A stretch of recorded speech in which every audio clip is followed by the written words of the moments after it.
আসসালামু আলাইকুম। আপনাদের সাথে আছি আমি ফরহাদ হাসান সবুজ। আজকে আপনাদের সাথে শেয়ার করব বগুড়া টু মুম্বাই ঘুরে আসা মোট 5 দিনের সম্পূর্ণ গল্প নিয়ে।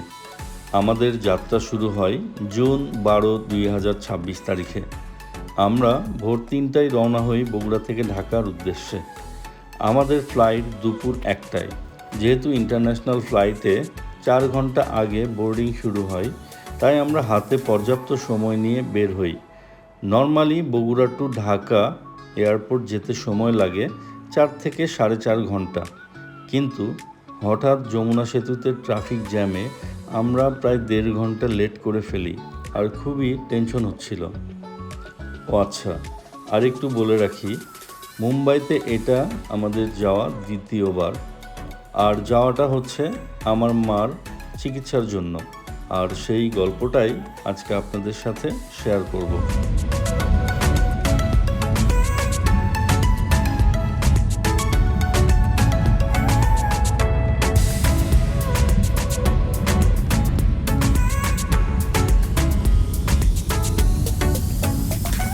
টেনশনের পরে আমরা এয়ারপোর্টে দেখা পাইছি। প্রায় 2 ঘন্টা মতো জ্যামে থেকে 1 ঘন্টা আমরা লেট। বোর্ডিং টাইমে 9টার মধ্যে ঢোকার কথা ছিল, এখন 10টা বাজে। সমস্যা হবে না।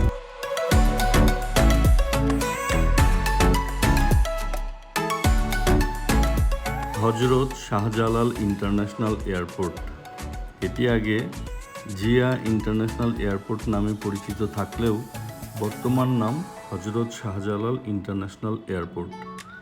আমরা এয়ারপোর্টে ঢুকে সবার আগে আমাদের বোর্ডিং শেষ করে ফেলি, তারপর তাড়াতাড়ি ইমিগ্রেশন করে ফেলি। এরপর ফ্রেশ হয়ে হালকা নাস্তা করে আমাদের টার্মিনালে গিয়ে বসি। প্লেনের ওঠানামা দেখতে দেখতে আমাদের ফ্লাইট টাইম হয়ে যায়। আমরা ফ্লাই করেছিলাম ইন্ডিগো ইন্টারন্যাশনাল এয়ারলাইন্সে। আমাদের টিকিটের প্রাইস পড়েছিল পার টিকিট 21,500 টাকা করে।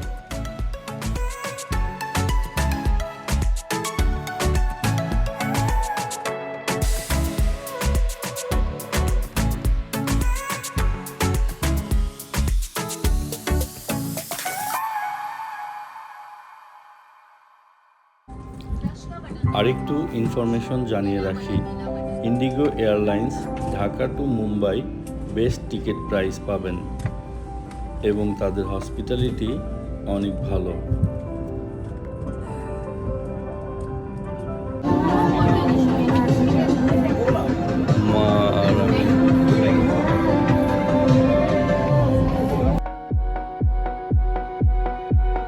আমাদের ফ্লাইট টাইম 3 ঘন্টা।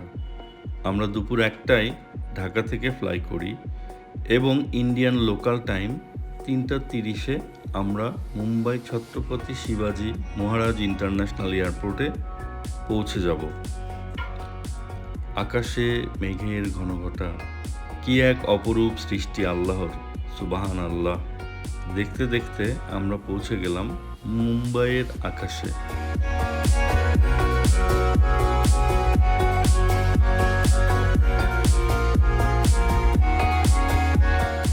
ভারতের পশ্চিম উপকূলে আরব সাগরের তীরে সালসেট দ্বীপের উপর অবস্থিত মুম্বাই শহরটি সমুদ্র, পাহাড়ি ঢাল ও সবুজ বনাঞ্চলের এক অপূর্ব মিলনস্থল। কংক্রিটের জঙ্গল হলেও এই শহরের প্রাকৃতিক রূপ বেশ বৈচিত্র্যময়।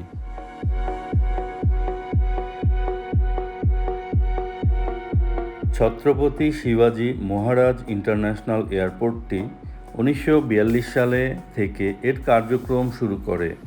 পূর্বে এই এয়ারপোর্টটি সাহার এয়ারপোর্ট নামে পরিচিত থাকলেও 1999 সালে এর নামকরণ করা হয় মারাঠা রাজা শিবাজি মহারাজ এর নাম অনুসারে এবং এটি ভারতের ব্যস্ততম আন্তর্জাতিক বিমানবন্দরগুলোর মধ্যে একটি। 1850 একর বিস্তৃত বিশাল এই এয়ারপোর্টে 2টি সুবিশাল রানওয়ে রয়েছে, যেখানে গড়ে প্রতিদিন 950টি বিমান উড্ডয়ন ও অবতরণ পরিচালিত করে আসছে।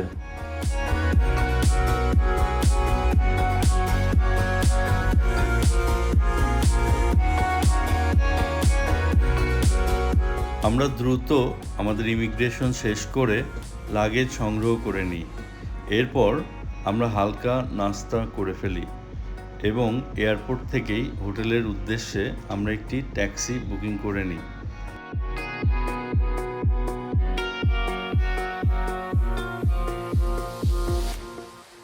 এখন পড়ন্ত বিকেল, আর আমরা অল্প কিছুক্ষণের মধ্যেই আমাদের হোটেলে পৌঁছে যাব। আমাদের হোটেলের নাম লাইবা রেসিডেন্সি। এটি যোগেশ্বরী রেল স্টেশনের অপোজিটে এসভি রোড, যোগেশ্বরী ওয়েস্টে অবস্থিত। এখানে আমরা এর আগেও এসে থেকেছিলাম। এবারও বলা ছিল যেন আমাদেরকে আগের রুমটাই দেওয়া হয়, ওনারা তাই করেছেন। এখানে আমাদের প্রতিদিনের ভাড়া 3500 ইন্ডিয়ান রুপি, সাথে কমপ্লিমেন্টারি ব্রেকফাস্ট। রুমে কিং সাইড বেড সহ টিভি, এসি, টি মেকার, কমপ্লিমেন্টারি টি, সুগার, কফি, একটা ফ্রিজ, লকার, ক্যাবিনেট সহ প্রয়োজনীয় প্রায় সব কিছুই আছে। আর বাথরুমটাও বেশ আধুনিক। তাছাড়াও ওনাদের হসপিটালিটি বেশ ভালো। লাইবা রেসিডেন্সিতে নিজস্ব ডাইনিং সিস্টেম থাকলেও আমরা এসেছি হোটেল শালিমার অ্যান্ড রেস্টুরেন্টে আমাদের ডিনার করার জন্য। এটি আমাদের হোটেলের ঠিক অপোজিটেই অবস্থিত। হোটেল শালিমারের ইন্টেরিয়র খুবই সুন্দর, চমৎকার পরিবেশ এবং তাদের খাবারের মানও অনেক ভালো। এখানে বাঙালি খাবার সম্পূর্ণ বাংলা টেস্টে না পেলেও বিভিন্ন প্রজাতির ইন্ডিয়ান, কন্টিনেন্টাল, চাইনিজ সব ধরনের খাবারই পাবেন, আর সম্পূর্ণ হালাল।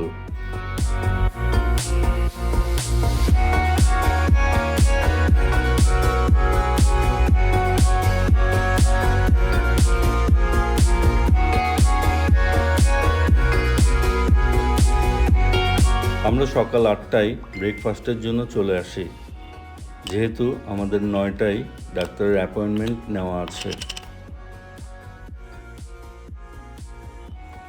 মাঝরাত থেকেই অনেক বৃষ্টি, আর আমরা বৃষ্টির মধ্যেই রওনা হয়ে যাই, কারণ সকাল 9:30টায় আমাদের ডক্টরের অ্যাপয়েন্টমেন্ট নেওয়া আছে।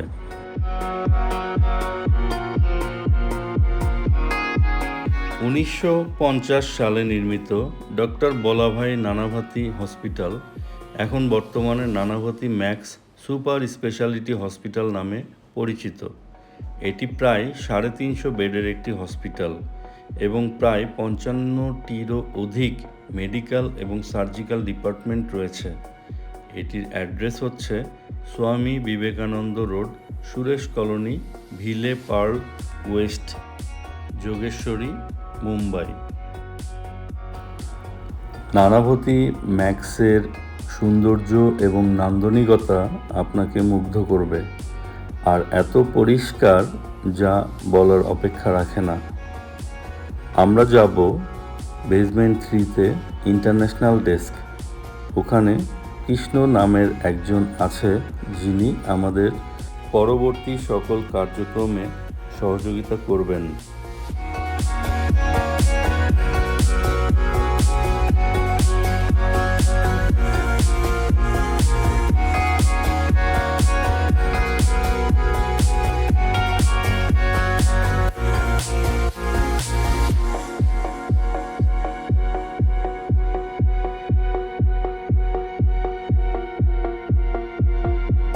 পরের দিন দুপুরে লাঞ্চের আগেই আমরা চলে যাই ইনঅরবিট মল। এটি নিউ লিংক রোড, মালাড ওয়েস্টে অবস্থিত এবং মুম্বাইয়ের অন্যতম শপিং মলগুলোর মধ্যে একটি। প্রায় 5 লক্ষ স্কোয়ার ফিটের এই মলটি বেসমেন্ট পার্কিং সহ 4 তলা বিশিষ্ট একটি শপিং মল, যেখানে জারা, H&M, ইউনিকলো, ভিক্টোরিয়াস সিক্রেট সহ বিশ্বের নামি দামি আরও বেশ কিছু ব্র্যান্ডেড শোরুম রয়েছে। এছাড়াও বিশাল ফুড কোর্ট ও মাল্টিপ্লেক্স মুভি থিয়েটার তো রয়েছেই। ইনঅরবিট মল সকাল 11টা থেকে রাত 9:30 পর্যন্ত ওপেন থাকে।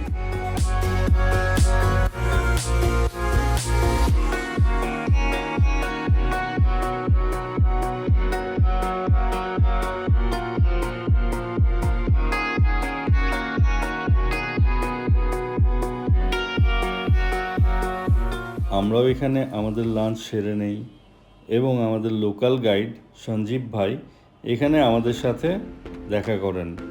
আর বাইরে অনেক বৃষ্টি থাকায় উনি আমাদেরকে আমাদের হোটেল পর্যন্ত পৌঁছিয়ে দেন।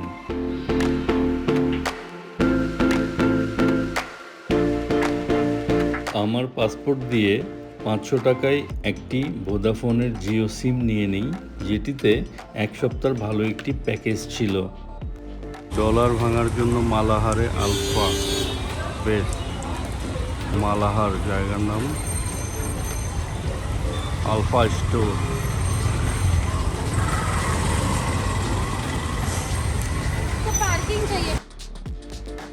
আজকে ডিনারে আমরা ইন্ডিয়ান খাবার ট্রাই করব। খাবার বেশ সুস্বাদু, আমাদের ভালোই লেগেছে। আপনারাও হোটেল শালিমারে ট্রাই করতে পারেন, আশা করি ভালো লাগবে। আমরা ডিনার শেষ করে বাইরে বের হয়ে দেখি প্রচণ্ড বৃষ্টি হচ্ছে। রাস্তার ওই পার আমাদের হোটেল লাইবা রেসিডেন্সি। পরে রেস্টুরেন্ট থেকে ছাতা দিয়ে আমাদেরকে রাস্তা পার করে হোটেলে পৌঁছে দেয়।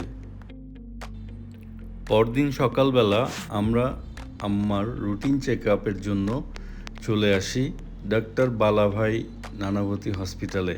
এটি মূলত বালাভাই নানাবতী হসপিটাল, আর এর পেছনেই নানাবতী ম্যাক্স হসপিটালটি।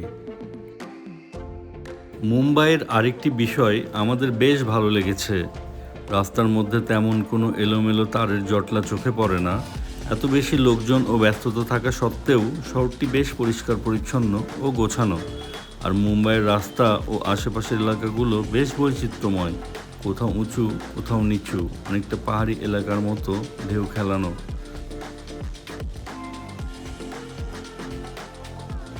এরপর লাঞ্চ করে আমরা কিছু ইন্ডিয়ান ফল কিনে নেই হোটেলে খাওয়ার জন্য। ফলগুলো বেশ সুস্বাদু।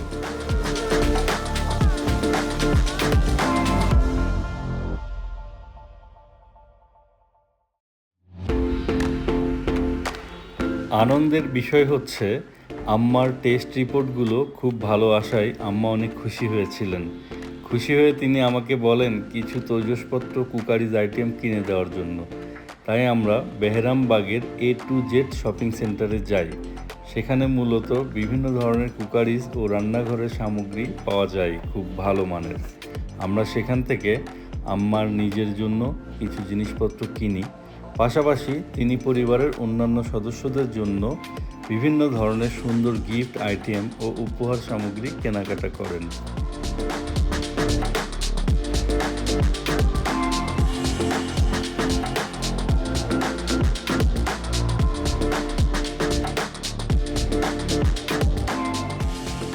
আজ আমরা এসেছি মুম্বাইয়ের অন্যতম নামকরা ও জনপ্রিয় খাবারের জায়গা বাবা ফালুদা।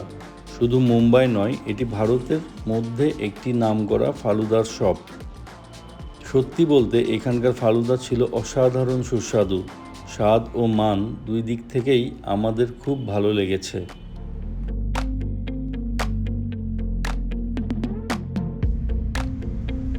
আমার যেহেতু ইন্টেরিয়র ব্যবসা, আর আমাদের হোটেলের ঠিক অপোজিটে একটি সুন্দর ইন্টেরিয়র অফিস দেখে কৌতূহলবশত সেখানে ঘুরতে গেলাম। তাদের সাথে গল্প করে ও অভিজ্ঞতা শেয়ার করে বেশ ভালো লেগেছে। আজকে আবারও চলে এলাম শালিমার রেস্টুরেন্টে। মুম্বাইয়ে আমাদের শেষ রাত, তাই আজকের ডিনারে থাকছে মজাদার বিরিয়ানি। দেখতে দেখতে মুম্বাইয়ে আমাদের সব কাজই শেষ হয়ে গেল। কত ব্যস্ততা, কত ঘোরাঘুরি, আর কত সুন্দর স্মৃতি, সব কিছু মিলিয়ে মুম্বাই সফরটা সত্যিই দারুণ কেটেছে। আজকের রাতের খাবার শেষ করেই আমাদের এই শহরের অধ্যায়ও শেষ হতে চলেছে। আগামীকাল ভোরেই আমরা বাংলাদেশের উদ্দেশ্যে রওনা দেব।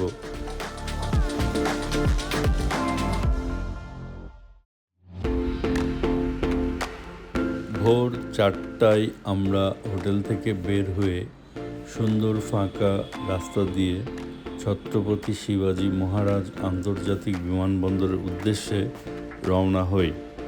ভোরের শান্ত পরিবেশ আর ফাঁকা রাস্তা পেরিয়ে খুব সুন্দরভাবেই আমরা এয়ারপোর্টে পৌঁছে যাই। ছত্রপতি শিবাজী মহারাজ আন্তর্জাতিক বিমানবন্দরের আর্কিটেকচারাল ইঞ্জিনিয়ারিং ও ডিজাইন সত্যিই অসাধারণ। বিশেষ করে টার্মিনাল 2 আধুনিক স্থাপত্যের সঙ্গে ভারতীয় সংস্কৃতি ও শিল্পকলার সুন্দর সমন্বয় ঘটিয়েছে। যাত্রী চলাচল সহজ করার জন্য বিশাল কনকোর্স, প্রশস্ত করিডোর ও উঁচু সিলিং ব্যবহার করা হয়েছে। সব মিলিয়ে ছত্রপতি শিবাজী মহারাজ আন্তর্জাতিক বিমানবন্দর শুধু একটি বিমান ওঠানামার স্থান নয়, এই স্থাপত্য নিজেই মুম্বাই শহরের আধুনিকতা ও ভারতীয় সংস্কৃতির একটি সুন্দর প্রতিচ্ছবি। বোর্ডিং ইমিগ্রেশন কমপ্লিট করে আমরা এখন এয়ারপোর্টে ঘুরতেছি, একটু খাওয়া দাওয়া করব, তারপর টার্মিনালের দিকে যাব।